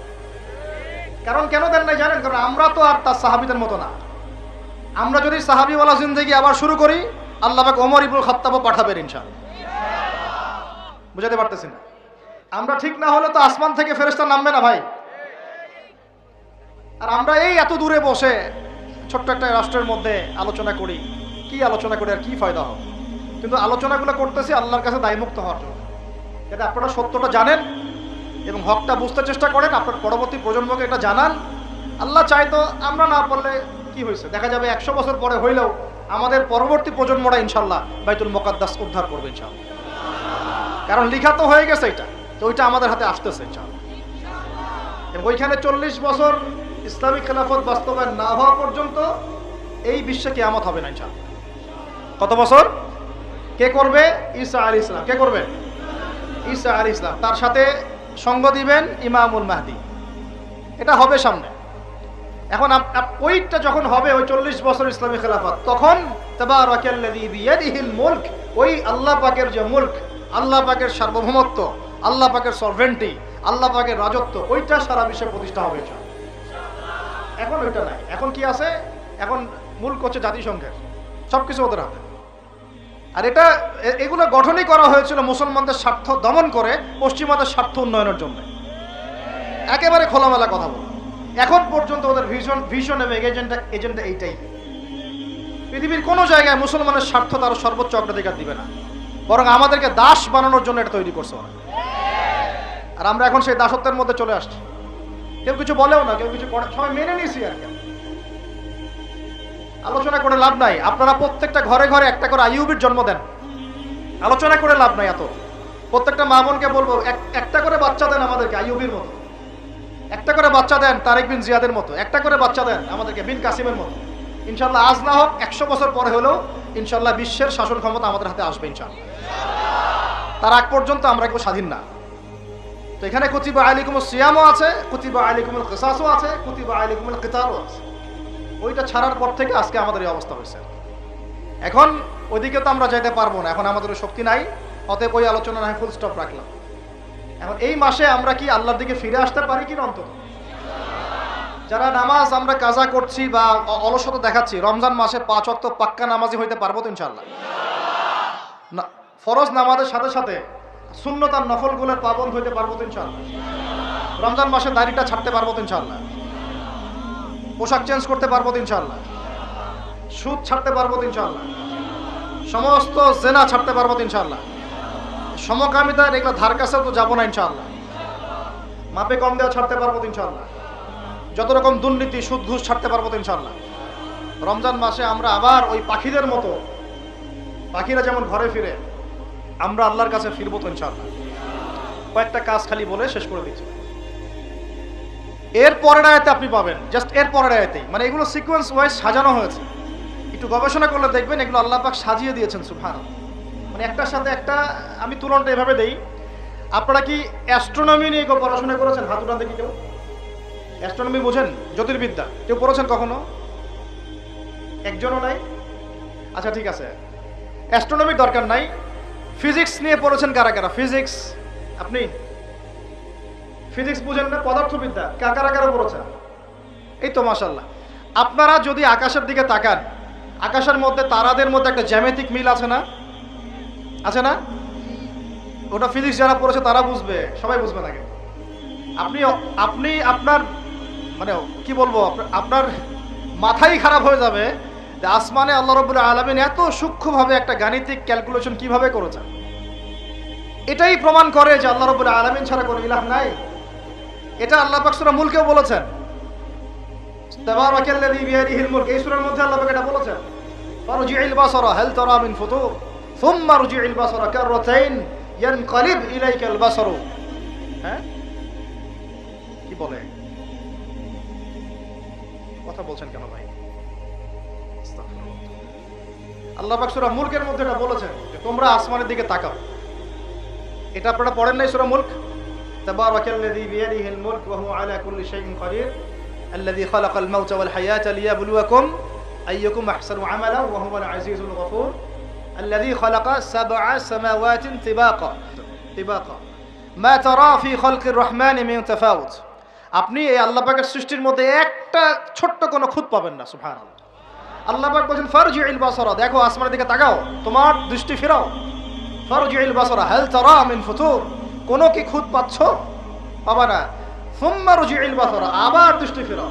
ইয়ানকালিব ইলাইকাল বাসারু খাসিআ ওয়া হুয়া হাসির, তোমার দৃষ্টি নতজানু হয়ে, ক্লান্ত পরিশ্রান্ত হয়ে বারবার ফিরে আসবে। তুমি আল্লাহর এই সৃষ্টির মধ্যে কোনো খুঁত পাবা না।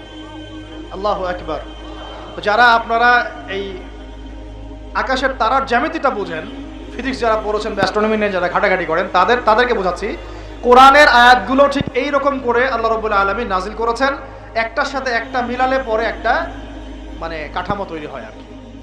এমন না যে একটা আয়াত পড়লে একটা থেকে মাসআলা বের করা যাবে, ওইটার সাথে সম্পৃক্ত অন্য আয়াত আছে, ওটার সাথে সম্পৃক্ত আবার একটা হাদিস আছে, ওর সাথে সম্পৃক্ত আবার সাহাবীদের আমল আছে। মানে এভাবে তারার মতো মিলাতে হবে ডটসগুলো। বুঝতে পারতেছি না মনে হয়? তারার ডটস মিলালে যেমন পথ খুঁজে পাওয়া যায়, কোরআনের আয়াতগুলো একটার সাথে একটা মেলালে এরকম হেদায়েত পাওয়া যায়। সুবহানাল্লাহ। বুঝতে পারছি কথা? এরপরে লাগবে হাদিস, তারপরে সাহাবীদের আমল, তারপরে ইমামগণের মতামত, এভাবে আসবে আস্তে আস্তে। তো যেটা বলতে চাচ্ছিলাম, এর পরের আয়াতে আপনি দেখবেন আল্লাহ পাক বলছেন শাহরু রমাদান আল্লাযী উনজিলা ফীহিল কুরআন। রমাদান কোন মাস? যে মাসে তুমি তাকওয়া অবলম্বন করবে, এই জন্য এই মাসকে রোজাকে ফরজ করা হয়েছে। এটা সেই মাস যেই মাসে আল্লাহ পাক কোরআন নাজিল করেছেন বলে সুবহানাল্লাহ। তাহলে তাকওয়া অর্জিত হবে কোন কিতাবের মাধ্যমে? বুঝতে পারলাম? যেই কিতাব আল্লাহ পাক রমাদানে নাজিল করেছেন, সেই কিতাব ছাড়া অন্য কোন উৎস আছে যেখান থেকে আমি তাকওয়া অর্জন করতে পারবো? আছে? নাই। তার মানে আমাদেরকে রমাদান মাসে এই কোরআনের হকটা আদায় করতে হবে। রাজি আছে কিনা ইনশাআল্লাহ? আল্লাহ পাক বলেন না ইন্না আনজালনাহু ফি লাইলাতিল কদরি, আমি কদরের রাতে কদরের রাতে আমি সূরা কি হয়েছে ওনার? আচ্ছা, ওনাকে একটু ইয়া করেন। কি অসুস্থ নাকি? হ্যাঁ, আল্লাহ আল্লাহ শেফা দান করুন, আল্লাহ শেফায়ে কামলা দান করেন। আচ্ছা, আরেকবার রিপিট করছি ভাই। আল্লাহ পাক বলছেন শাহরুর রমাদান আল্লাযী উনজিলা ফীহিল কুরআন, রমাদান সেই মাস যে মাসে কি নাজিল হয়েছে বলেন? কোরআন নাজিল হয়েছে। পাশে কোনো বাসা নাই ওকে নিয়ে যাওয়ার? একটু বাসায় নিয়ে একটু পানি দেন মাথায়।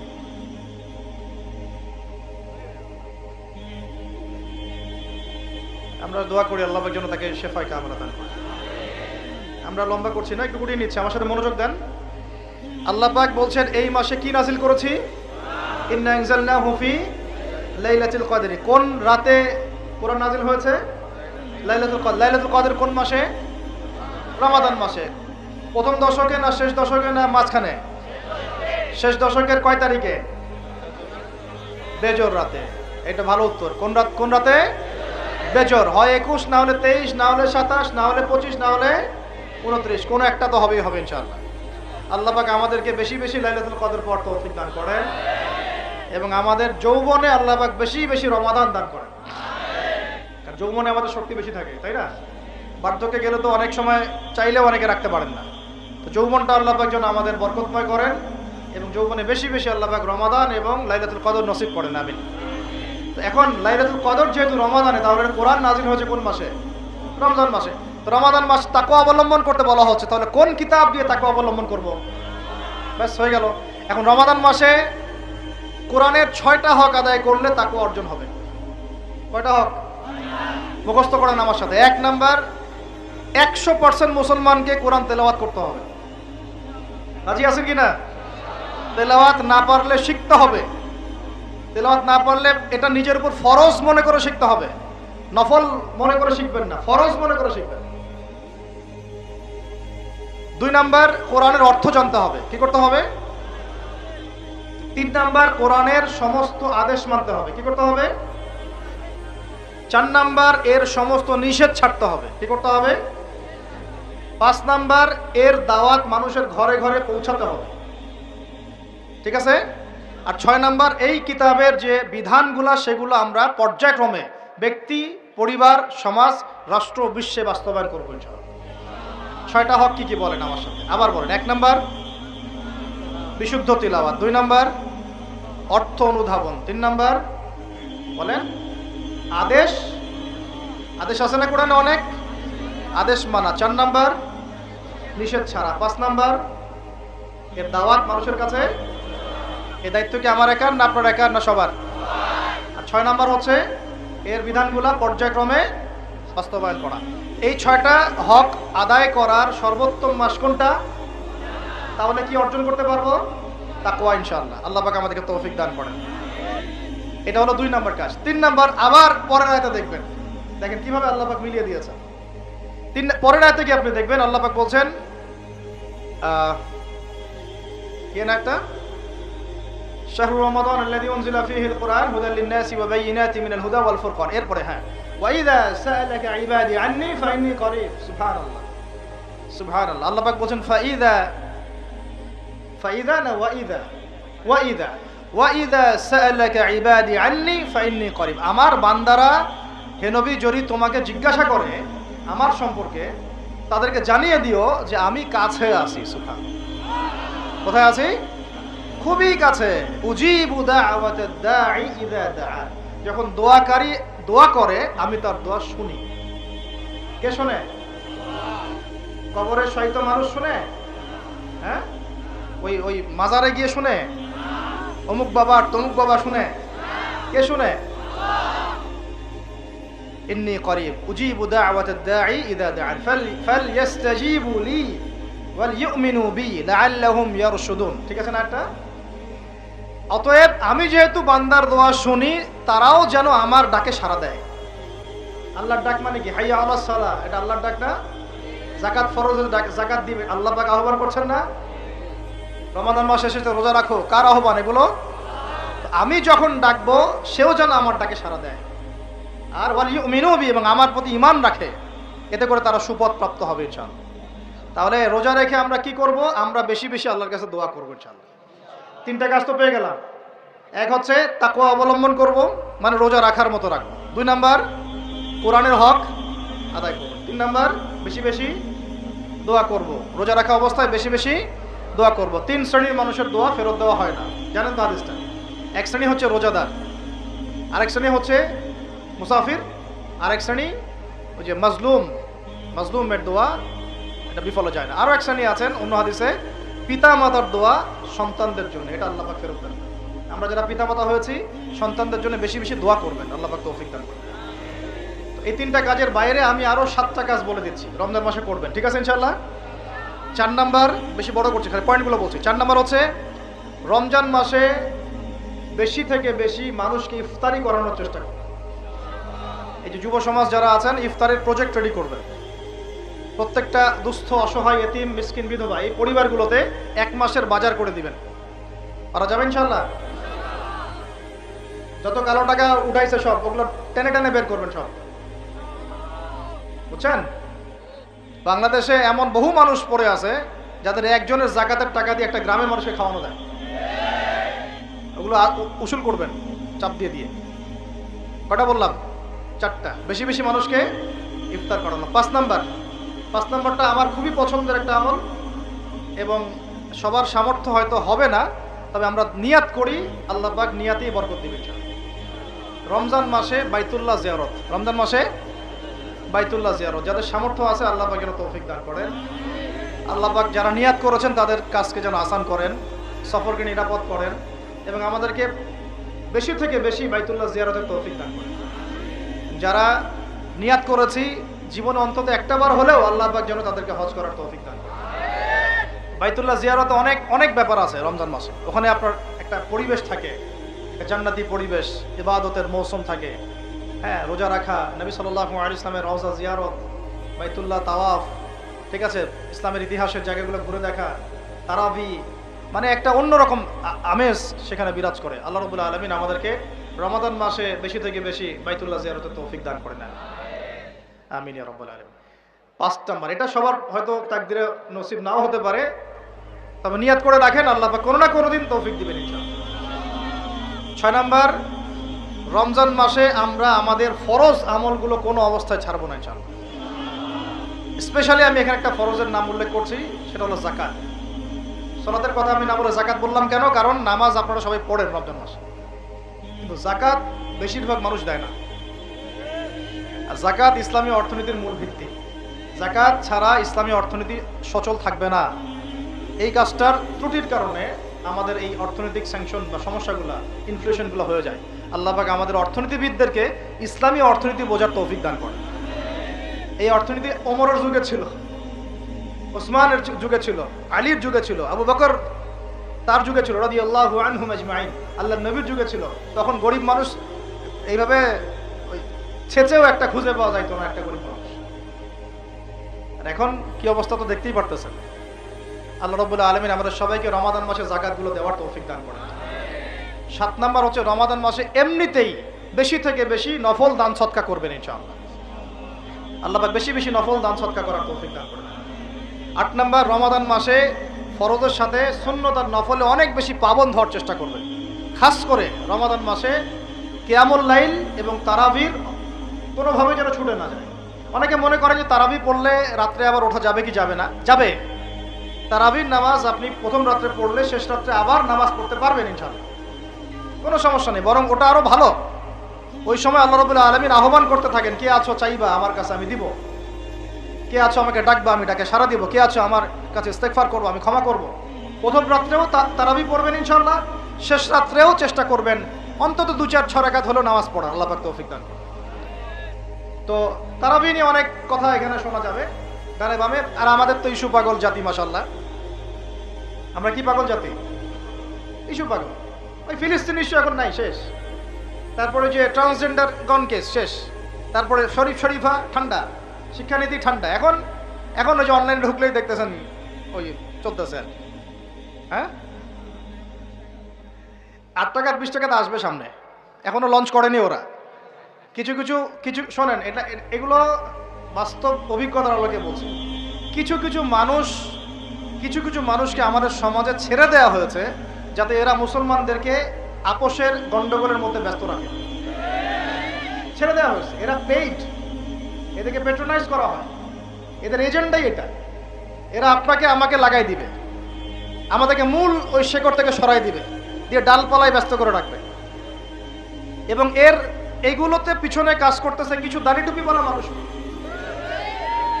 কিছু দাড়ি টুপিওয়ালা মানুষেরও এভাবে ওদেরকে কিনে ফেলা হয়েছে যে তোমাদের কাজই হচ্ছে মুসলমানদের মাঝখানে খালি লাগাই দিবা। দেখেন, একটা অন্যতম মানে মেজর একটা ইস্যু কাদিয়ানি ইস্যু, একদম চুপ, কোনো কথা নাই। একটা মেজর একটা ইস্যু হচ্ছে ইসাই মুসলিম ইস্যু, সারা বাংলাদেশে ইসাই মুসলিম বানাচ্ছে মানুষকে, একদম চুপ, কোনো কথা নাই। একটা মেজর একটা ইস্যু ফিলিস্তিন ইস্যু, একেবারে মুখে কুলুপ, কোনো কথা নাই। একটা মেজর একটা ইস্যু ট্রান্সজেন্ডার এবং সমকামিতা, এবং এই যে একটা কি বলবো বিতর্কিত শিক্ষানীতি, একদম চুপ, কোনো কথা নাই, কোনো কথা নাই, চুপ। সুদভিত্তিক অর্থনৈতিক সিস্টেম, একদম গোড়ার একটা সমস্যা, একটা কথা নাই। পুরো ভূরাজনৈতিক প্রেক্ষাপটে মুসলমানদের আজকে মেরে কেটে কচু কাটা করে ফেলছে, একদম চুপ, কোনো কথা নাই। পরে থাকবে তোর আমিন জোরে আর আমার আস্তে, তো হাত কোথায় বাদস, নিচে না উপরে, রফলি দেন করস না করস না, পায়ে পা লাগাস না লাগাস না। তো ওই জন্য আমাদের একজন বরেণ্য আলেম আছেন, তরুণ ভাই আমাদের, মাশাআল্লাহ, আমরা দোয়া করি আল্লাহ পাক ভাইয়ের নেখায়াত আল্লাহ পাক বরকত দান করেন, লম্বা নেখায়াত দারাজ করেন, সুস্থ রাখেন। ও ভাই বলছে, ভাই আমি তো, এরা তো তর্ক করে আমিন জোরে জোরে বলবো না আস্তে বলবো, আমি তো বলি আমি আমিন বলিই না। দেখি আমি যদি আমিন না বলি আমার নামাজটাকে কেউ ভুল প্রমাণ করে দেখাক, দেখেন আমার নামাজ বাতিল প্রমাণ করে দেখান, আমি আমিন বলিই নাই। আপনি মারামারি করতেছেন জোরে না আসতে, এটা নিয়ে আমি বলিই নাই, আমার নামাজটাকে বাতিল প্রমাণ করে দেখান ফিকহের উসুল থেকে। পারবেন? কিয়ামত পর্যন্ত পারবেন না, কিয়ামত পর্যন্ত পারবেন না, কারণ ওটা কোনো ফরজ কিছু ছিল না। নামাজ হয়ে গেছে, আমার নামাজ কি হয়েছে, হয়ে গেছে। একজন বলতেছে যে কি, হ্যাঁ চুপে না আসতে, একটা কি হাত বাঁধাবাঁধি, হ্যাঁ নামের উপরে নিচে ইত্যাদি ইত্যাদি। তো ভাই আমি বাঁধি নাই, হাত কি করি নাই, আমার নামাজ ভুল প্রমাণ করে দেখান, বছর নামাজটা দেখি হাত বাঁধি নাই, আমার নামাজ হয় নাই, প্রমাণ করে দেখান। তাহলে আপনাদেরকে বুঝাইতে চাচ্ছি যে মূল যে বড় বড় ইস্যুসগুলো আছে, আমাদের শেকড়ের সমস্যা, এইগুলো থেকে দৃষ্টিভঙ্গি সরাই দিয়ে সারাদিন এমন কিছু বিষয় নিয়ে আমাদেরকে ব্যস্ত করে রাখা হয়েছে, যার ফলে আমরা আমাদের মূল গন্তব্য থেকে সরে গেছি। আরো 100 বছর এভাবে চলতে থাকেন তাহলে নাকি ভাই, আরো 10-20 বছর এভাবেই যাক নাকি? চোখ খুলেন ভাই, চোখ খুলেন, চোখ খুলেন, কলবের চোখটা খুলেন, মূল জায়গায় আসেন। মূল জায়গা হচ্ছে আমাদের তাওহীদ, মূল জায়গা আমাদের সুন্নাহ, মূল জায়গা আমাদের নবীর দ্বীনের ইকামত, মূল জায়গা আমাদের নবীর দ্বীনের দাওয়াত এবং এটা প্রতিষ্ঠার জিহাদ। মূল জায়গা হচ্ছে অর্থনীতি সমৃদ্ধ করা, মূল জায়গা হচ্ছে সুদ থেকে আমাদেরকে বের হয়ে আসা, মূল জায়গা হচ্ছে আমাদের দুর্নীতিগুলো কমানো, মূল জায়গা আমাদের শিক্ষানীতিগুলো ঠিক করা। মূল জায়গা কোনগুলা, এগুলো কি আপনাদেরকে বুঝাইতে হবে? আল্লাহ পাক আপনাদেরকে বোঝার তৌফিক দান করেন। আমি তো এগুলো নিয়ে অনেক তর্ক হবে, আমি আমার মতো করে বলে দিচ্ছি। তারাবির নামাজ পড়বেন জামাতে, 1 নাম্বার কিসে, 2 নাম্বার পড়বেন 20 রাকাত। কয় রাকাত? কেউ যদি বলে আমি কম পড়ি, বলবেন সমস্যা নাই, পড়েন, কোনো সমস্যা নাই। কেউ যদি বলে আমি আরো বেশি পড়ছি, পড়েন, কোনো সমস্যা নাই, কোনো সমস্যা, কোনো সমস্যা নাই, পড়ুক। আপনি 20 রাকাত পড়েছেন, কিন্তু কেউ যদি বলে 20 রাকাত বেদাত, তখন সমস্যা আছে। কারণ উসমান রাদিয়াল্লাহু আনহু যদি 2 আযান দিতে পারেন, আমার দিতে কোনো আপত্তি নাই, আমার দিলে কোনো গুনাহ, আমি বেদাতি হব। যদি আমি বেদাতি হয়ে যাই তাহলে উসমান রাদিয়াল্লাহু আনহুকেও বেদাতি বলতে হবে, নাউযুবিল্লাহ। এটাও বাংলাদেশের মানুষ বলেছে, নাউযুবিল্লাহ, আস্তাগফিরুল্লাহ। সাহাবীও বেদাত করেছে, নাউযুবিল্লাহ।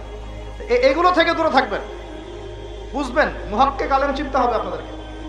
আর উমর ইবনে খাত্তাব যদি নিজে 20 রাকাত পড়ে থাকেন জামাতে, আমার পড়তে কোনো আপত্তি ব্যাস। আপনি যদি কম পড়েন কোনো সমস্যা নাই, পড়তে পারেন। আপনি যদি বলেন আমি আরো বেশি পড়ি, কোনো সমস্যা নাই, পড়তে পারেন। আরেকটা বিষয় করবেন, খতমে তারাবি, খতমে কোরআন পড়বেন। কি পড়বেন? কোরআনটা খতম করবেন। আল্লাহ রাব্বুল আলামিন এই 8টা কাজ করার তৌফিক দান করেন। আর 2টা বাড়াই দিব, এরকম তো হচ্ছে, আর 2টা বাড়াই দিব। 9 নাম্বার, এটা হচ্ছে রমাদান মাসে 8টা কি মনে আছে আপনাদের? আমি তো ভুলে যাচ্ছি। আমার সাথে বলেন তো 1 নাম্বার কি বলছিলাম? তাকওয়া অবলম্বন করবো ইনশাআল্লাহ। ঠিক আছে ভাই? 2 নাম্বার কি বলছিলাম জানি? কোরআনের হক আদায় করা। 3 নাম্বার বেশি বেশি দোয়া করা। 4 নাম্বার কি বলেছিলাম? হ্যাঁ, যদি সম্ভব হয় বাইতুল্লাহ জিয়ারত, ওমরা করা। 5 নাম্বার বলেছিলাম বেশি বেশি মানুষকে ইফতার করানো। 6 নাম্বার কি বলেছিলাম? যাকাতগুলো দিয়ে, সবগুলো ফরজের পাবন্ধ হয়, স্পেশালি যাকাতগুলো দিয়ে দেওয়া। 7 নাম্বার বলেছিলাম বেশি বেশি দান সদকা করা। 8 নাম্বারে কি বলেছিলাম? এই তারাবির সালাত এবং নফল আমলগুলো বাড়ানো। তারাবির সালাত পড়বেন, নফল আমল সুন্নত আমল বাড়ায় দিবেন, আল্লাহ পাক তৌফিক দান করেন। 9 নাম্বার বলতে চাচ্ছিলাম যে প্রত্যেকটা এলাকা থেকে, প্রত্যেকটা মসজিদ থেকে, প্রত্যেকটা মাদ্রাসা থেকে রমাদান মাসে বিনামূল্যে কোরআন শিক্ষার কার্যক্রম চালু করে। পারা যাবে ইনশাআল্লাহ? অন্তত আপনাদের এলাকা থেকে, এই এলাকার মসজিদ থেকে, এখানকার মাদ্রাসাগুলো থেকে বিনামূল্যে কোরআন শেখানোর কার্যক্রম করা যাবে না ইনশাআল্লাহ? নারী পুরুষ সবার জন্য উন্মুক্ত করে দেন, সবার ঘরে ঘরে কোরআন শিক্ষাটা পৌঁছে দেন। তাহলে আমরা ওস্তাদদেরকে হাদিয়া কিভাবে দিব? যারা শ্রম দিবেন, সময় দিবেন, আপনারা আপনাদের পকেট থেকে অর্থ বের করে কালেকশন করে ওস্তাদকে হাদিয়া দিবেন ইনশাআল্লাহ, এবং মানুষের জন্য ফ্রি করে দিবেন। তারা আসবে, শিখবে, এবং 1 মাসের মধ্যে কোরআন শেখানো যায় না, কিছুটা শেখানো যায় না, ওই অতটুকু শিখুক, আল্লাহ পাক ওই ওসিলায় যদি কবুল করেন, তাতেও তো ইনশাআল্লাহ আগামী দিনে তার জন্য কল্যাণ করে দিতে পারে। আল্লাহ পাক আমাদের সবাইকে এই কথাগুলো বোঝার তৌফিক দান করেন। এবং 10 নাম্বার এবং সর্বশেষ কাজ হচ্ছে রমাদান মাসে আমরা আমাদের বিগত জিন্দেগির যত গুনাহ, এগুলোর জন্য যেমন ইস্তেগফার করব, এবং সারা জীবন আল্লাহ পাকের সমস্ত কবিরা এবং কাবায়ের ফাওয়াহিশ এগুলো থেকে দূরে থাকবো, এই মর্মে একটা দৃঢ় প্রত্যয় আমরা ব্যক্ত করতে চাই। আগের গুনার জন্য তওবা করব, এবং আগামী পুরো জিন্দেগি যেন গুনাহমুক্ত জীবনযাপন করতে পারি, এই চেষ্টা আমরা অব্যাহত রাখবো। আল্লাহ রাব্বুল আলামিন এইভাবে রমাদানকে সাজানোর তৌফিক আমাদেরকে দান করেন। আমরা দোয়া করি আল্লাহ পাক যেন আমাদের সবাইকে রমাদানে সুস্থ রাখেন, নিরাপদে রাখেন, এবং সুস্থতার সাথে, নেক হায়াতের সাথে, উদ্দীপনার সাথে, উৎসাহের সাথে রমাদান মাসের এই শ্রমগুলো রাখার তৌফিক দান করেন। বেশি বেশি রমজান মাসে কোরআন তেলাওয়াত করার তৌফিক দান করেন, দান সাদাকা করার তৌফিক দান করেন, আমাদের মা বোনদেরকে খাস পর্দায় রাখার তৌফিক দান করেন, সমস্ত হারাম ছেড়ে দেওয়ার তৌফিক দান করেন, সমস্ত কবিরা গুনাহ ছেড়ে দেওয়ার তৌফিক দান করেন, ফরজগুলোকে মজবুতির সাথে ধরার তৌফিক দান করেন, সুন্নত এবং নফলের পাবন্ধ হওয়ার তৌফিক দান করেন, তারাবির সালাত এবং কিয়ামুল লাইল আদায় করার তৌফিক দান করেন, যদি সম্ভব হয় আল্লাহর ঘর জিয়ারতের তৌফিক দান করেন, এবং বিগত জিন্দেগির সমস্ত গুনাহ থেকে পবিত্র হয়ে একটা গুনাহমুক্ত জীবনযাপন করার দৃঢ় প্রত্যয় ব্যক্ত করার তৌফিক আল্লাহ পাক আমাদেরকে রমজান মাসে দান করেন। সর্বোপরি তাকওয়া অবলম্বন করার তৌফিক আল্লাহ রাব্বুল আলামিন আমাদের সবাইকে তৌফিক দান করে ধন্য করেন। আমিন। আকুলু কওলি হাযা আস্তাগফিরুল্লাহ লি ওয়া লাকুম ওয়া লিসাইরিল মুসলিমিন। বারাকাল্লাহু লানা ওয়া লাকুম বিল আয়াতিল হাকীম। ইন্নাহু তাআলা জাওয়াদুন কারীম ওয়া রাউফুর রহিম।